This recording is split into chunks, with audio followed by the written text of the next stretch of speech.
the resistance and combination of cells. We have taken the questions of combination of cells.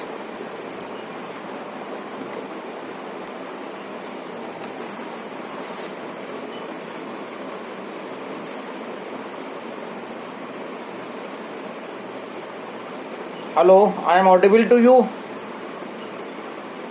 Yes, sir. Yes, sir. But my Yes, sir. Phone मेरा hang लग रहा है, zoom नहीं हो रहा है.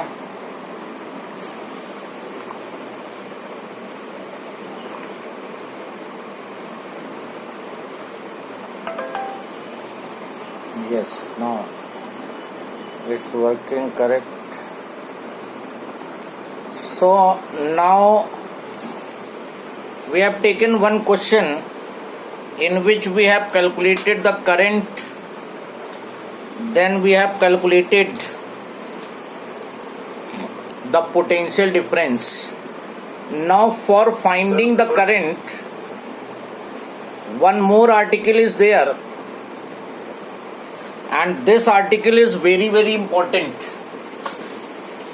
You will have the question, 100% you will have the question from this article, and that is Kirchhoff's laws. By these Kirchhoff's laws, you can find the current in the circuit. Circuit में current की value find करेंगे इससे, and once you are getting the value of current, you can find the potential difference across the resistance.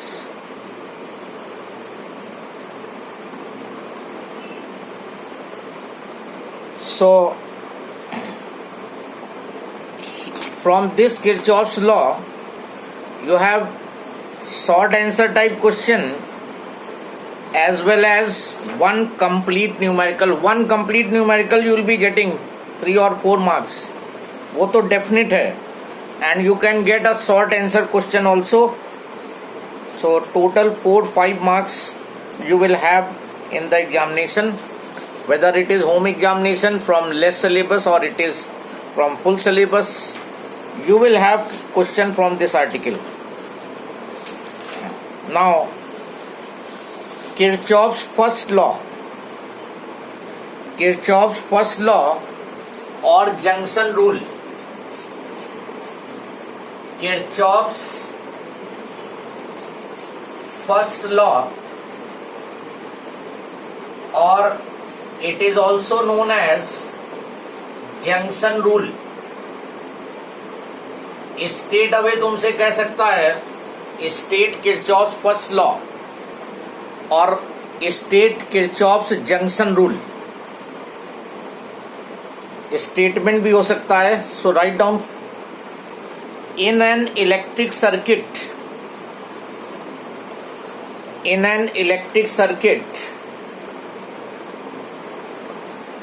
the algebraic sum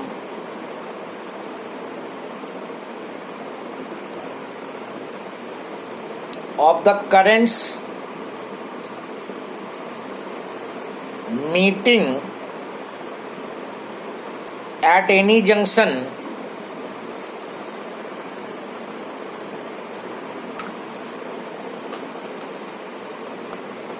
in the circuit is zero. In an electric circuit, the algebraic sum of the currents meeting at any junction in the circuit is zero. Algebraic sum of all the currents meeting at a junction is zero. किसी भी circuit में जो junction होते हैं वहां पे meet करने वाली सारी करंट्स का एल्जेब्रिक सम जीरो होगा. जैसे यहां पे देखो, through this wire I1 current is flowing, through this wire I2 current is flowing, through this wire I3 current is flowing, और इससे I4 and from here I5. ये करंट्स की वैल्यूज हैं. स्टेटमेंट कहता है algebraic sum of all the currents meeting at a junction is 0, that is sigma I equals to 0. Sum of all the currents meeting at a junction is 0. इस wire में I1 current junction की तरफ, ये junction है, this is the junction, इसको बोलते हैं junction, जहां पे सारे वायर्स ज्वाइन हैं, इसको जंक्शन बोलेंगे.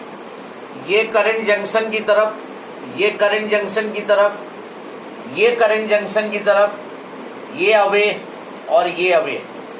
तो जब इनका एल्जेब्रिक सम निकालोगे तो I1 plus I2 plus I3, ये तीनों तो जंक्शन की तरफ जा रही हैं और ये दोनों जंक्शन से अवे जा रही हैं, माइनस I4 माइनस I5, और इनका ये जो एल्जेब्रिक सम निकाला ये 0 हो जाना चाहिए. मतलब I1 plus I2 plus I3, और इन दोनों को राइट में ले जाओ, I4 plus I5. This is the current flowing towards junction. ये करंट जो है current flowing towards the junction है, और ये दोनों current flowing away from junction.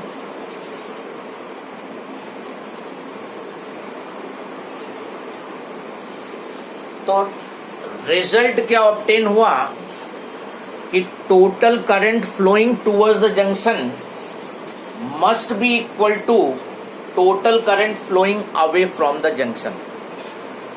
जितनी करंट जंक्शन की तरफ जाएगी उतनी करंट जंक्शन से बाहर निकलेगी. जंक्शन पे करंट कलेक्ट नहीं होगी. जैसे रेलवे जंक्शन होता है, रेलवे जंक्शन पे जितनी ट्रेन्स जंक्शन की तरफ आती हैं उतनी ही ट्रेन जंक्शन से अवे जाती हैं. ट्रेन आई चली गई, आई चली गई. तो जंक्शन पे जितनी करंट आ रही है उनका सम और जंक्शन से जितनी अवे जा रही है उनका सम बराबर होना चाहिए. हो सकता है 4 जंक्शन से आए और केवल 1 जंक्शन से बाहर जाए, ये भी हो सकता है. 3 से आए और 2 से बाहर निकले, ऐसा भी हो सकता है. लेकिन टोटल अगर करोगे जंक्शन की तरफ आने वाली करंट और जंक्शन से अवे जाने वाली करंट, तो वो बराबर होना चाहिए. और 1 मार्क में बहुत ही इंपॉर्टेंट क्वेश्चन यहाँ पर, एक तो स्टेटमेंट हो ही गया, दूसरा ये लिखो Kirchhoff's first law is based on law of conservation of charge. Kirchhoff's का जो फर्स्ट लॉ है ये law of conservation of charge पे बेस्ड है. तुमसे ये पूछ सकता है Kirchhoff's first law is based on which conservation law.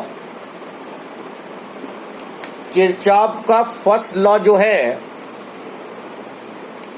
वो किस कंजर्वेशन लॉ पे बेस्ड है? तो क्या लिख दोगे? It is based on law of conservation of charge. या रिवर्स करके ये पूछ सकता है which Kirchhoff's law is based on law of conservation of charge. तो आंसर हो जाएगा किरचॉफ का फर्स्ट लॉ और junction rule is based on law of conservation of charge. इस तरह के क्वेश्चन शॉर्ट आंसर टाइप में. First law is based on law of conservation of charge.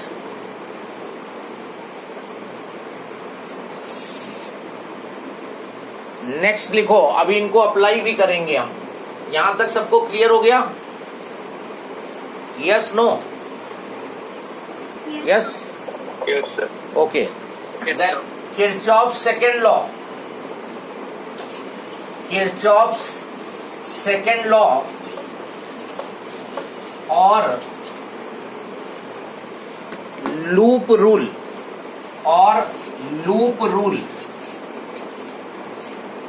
Kirchhoff second law और loop rule देखो क्या कहता है। किरचॉफ सेकेंड लॉ क्या है? In any closed loop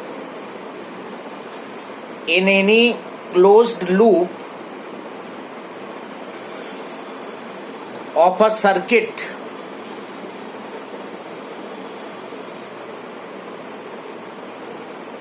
the algebraic sum of the product of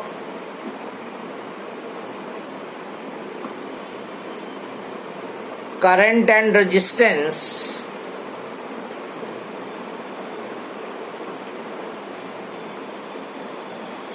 in each part of the loop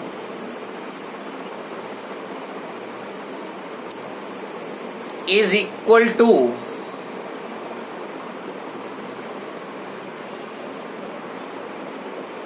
algebraic sum of EMFs in that loop. Sir, algebraic sum of the EMF in that loop. In any closed loop, algebraic sum of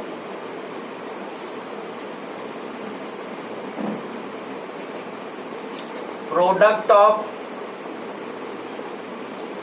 current and resistance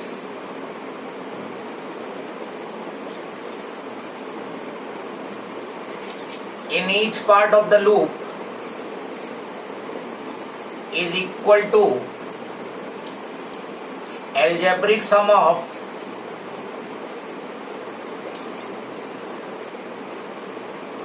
all EMFs in that loop. किसी close loop में algebraic sum of product of current and resistance is equal to algebraic sum of all the EMFs. ये क्या कह रहा है? किसी close loop में algebraic sum of product of current and resistance, मतलब सम प्रोडक्ट और करंट और रेजिस्टेंस का sigma IR, algebraic sum of product of current and resistance, I into R product of current and resistance, उनका सम उस loop में present सारे EMFs के equal होगा. Sigma IR is equal to sigma E. Sigma IR is sum of product of current and resistance and sigma E is sum of all the EMF.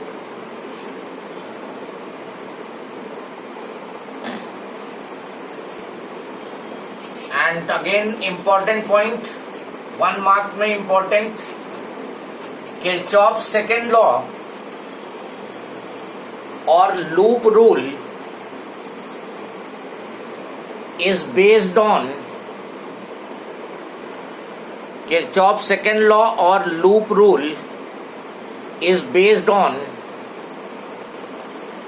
law of conservation of energy.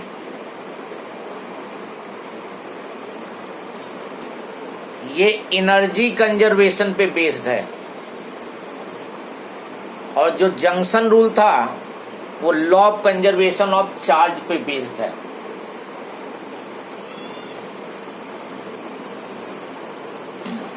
Sir कैसे है ये energy विपरीत? इसका जब तुम ये EMF क्या होता है? Work done in taking unit positive charge from one work energy given by cell in flowing unit charge throughout the whole circuit. तो ये क्या चीज है? एनर्जी तो दिखा रहा है तुम्हें. yes, तो एनर्जी, सेल की जो एनर्जी है वो रेजिस्टेंस के क्रॉस जो एनर्जी यूज हो रही है उसके बराबर हो रही है. IR is basically potential difference V is equal to I R. Yes sir. तो ये भी एनर्जी है, ये भी एनर्जी है। अच्छा सर, ठीक है। ठीक है। देन अब इन दोनों लॉस को करंट निकालने में कैसे यूज करेंगे, that will be the question. मतलब बड़े क्वेश्चंस में तुमसे कहेगा using Kirchhoff's law calculate the current. अब दोनों लॉस को अप्लाई करेंगे और कैसे अप्लाई करेंगे बहुत ध्यान से समझ लेना। अगर आज नहीं समझ में आया तो फिर कभी नहीं आएगा। जिसने आज समझ लिया उसको समझ में आएगा, जिसने नहीं समझ पाया उसको नहीं आएगा। और समझ में तभी आएगा जब अभी हम बता देंगे, उसके बाद तुम 3-4 क्वेश्चन मेरे साथ करोगे, समझ में आ जाएगा। क्वेश्चन जरूर आएगा, चाहे तुम्हें समझ में आए चाहे ना आए। ओके ना, ये सर्किट गिवन है तुम्हें। This is the circuit given to you. Sir आपकी आवाज साफ नहीं आ रही है। अच्छा भी आ जाएगी। हाँ सर। अभी देखता हूं, बोर्ड दिख रहा है ना अभी तो? यस सर, बोर्ड दिख रहा है। ये E1 ये Yes, sir. R1, ये E2 ये R2, ये R।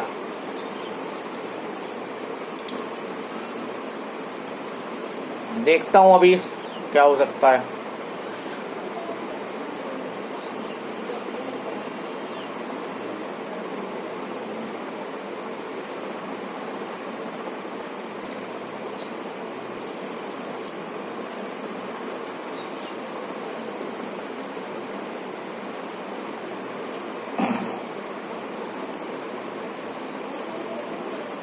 Now, audible now? Audible? Yes or no? Yes sir. Okay.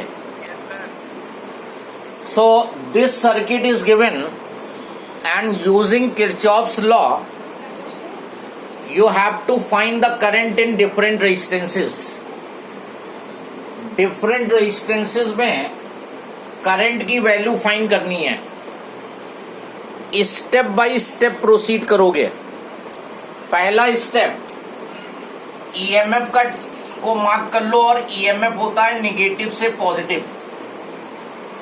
EMF mark किया निगेटिव से पॉजिटिव, इसका ईएमएफ मार्क किया निगेटिव से पॉजिटिव। यहीं से शुरुआत करो, नहीं तो यही नहीं समझ में आता है क्वेश्चन स्टार्ट कैसे करें। तो केवल ईएमएफ मार्क कर दिए तुमने निगेटिव से पॉजिटिव। अब किरचॉफ्स का फर्स्ट लॉ अप्लाई करेंगे। सेल के पॉजिटिव से करंट बाहर निकलती है, तो यहां से I1 करंट ड्रॉ कर लो। इस सेल के पॉजिटिव से I1 करंट निकाल लो और इसके पॉजिटिव से I2 करंट ड्रॉ कर लो।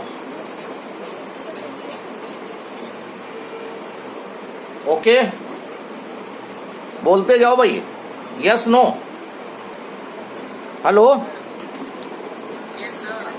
थोड़ा तेज बोलो, हमें आवाज नहीं आ रही है। अब ये आ गया जंक्शन, ये आ गया जंक्शन। दोनों करंट जंक्शन की तरफ आ रही हैं। अब केवल एक रास्ता बचा हुआ है, current flowing towards the junction, current flowing away from the junction. तो ये करंट हो जाएगी I1 प्लस I2। जितनी करंट जंक्शन की तरफ आई है उसको जंक्शन से अवे जाना जरूरी है, तो केवल एक ही रास्ता है जाने का, तो उससे I1 प्लस I2 पूरी करंट चली जाएगी। अब तुम यहां पहुंचे इस जंक्शन पे, इस जंक्शन की तरफ I1 प्लस I2 आ रही है। जंक्शन की तरफ कितनी जा रही है? I1 plus I2। तो जंक्शन से अवे भी जानी चाहिए I1 प्लस I2। और पहले भी हमने तुम्हें बताया था, जिस सेल के पॉजिटिव से जितनी करंट बाहर आएगी उतनी निगेटिव से अंदर जानी जरूरी है। तो इसके पॉजिटिव से I1 निकली थी, तो इसमें वापस चली जाएगी I1 और इसमें वापस चली जाएगी I2। देखो, current flowing towards the junction I1 plus I2, और जो अवे जा रही है वो भी I1 प्लस I2 हो गई। तो फर्स्ट लॉ अप्लाई हो गया यहां पर।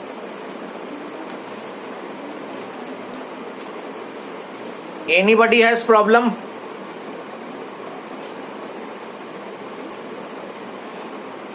No problem? No, sir. अब ये मान लो ए बी सी डी, आप किरचॉफ सेकेंड लॉ अप्लाई करने जा रहे हैं। इन क्लोज लूप एक लूप ले लो, ए बी डी ए, ये रहा loop A B D A. इस फिगर में टोटल 3 लूप्स हैं, टोटल 3 लूप पॉसिबल हैं। एक लूप ये हुआ अपर ट्राइंगल, दूसरा लूप हुआ लोअर ट्राइंगल, और तीसरा लूप हुआ ये पूरा रेक्टेंगल। तो 3 पॉसिबल लूप हैं। तो हमने ये वाले लूप को लिया और इसमें लगाएंगे sigma I R is equal to sigma ई।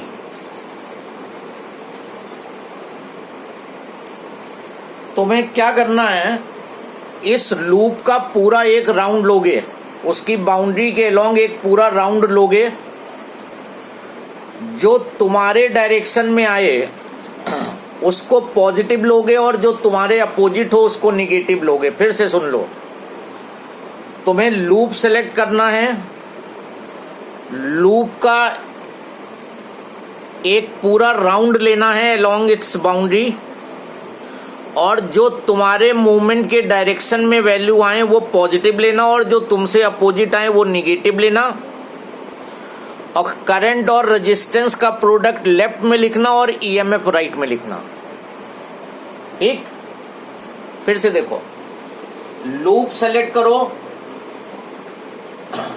पूरा एक बाउंड्री के क्रॉस राउंड लो, करंट रेजिस्टेंस का प्रोडक्ट लेफ्ट में, ईएमएफ राइट में, जो तुम्हारे डायरेक्शन में हो वो प्लस, जो तुमसे अपोजिट हो माइनस।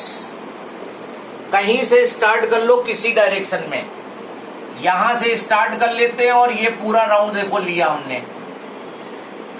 किसी की मर्जी है तो वो अपोजिट में भी राउंड ले सकता है, कोई ऐसी प्रॉब्लम नहीं है। तो राउंड लेना शुरू किया तुमने, तो पहले यहां पर आए, फिर इस सेल के पास आए।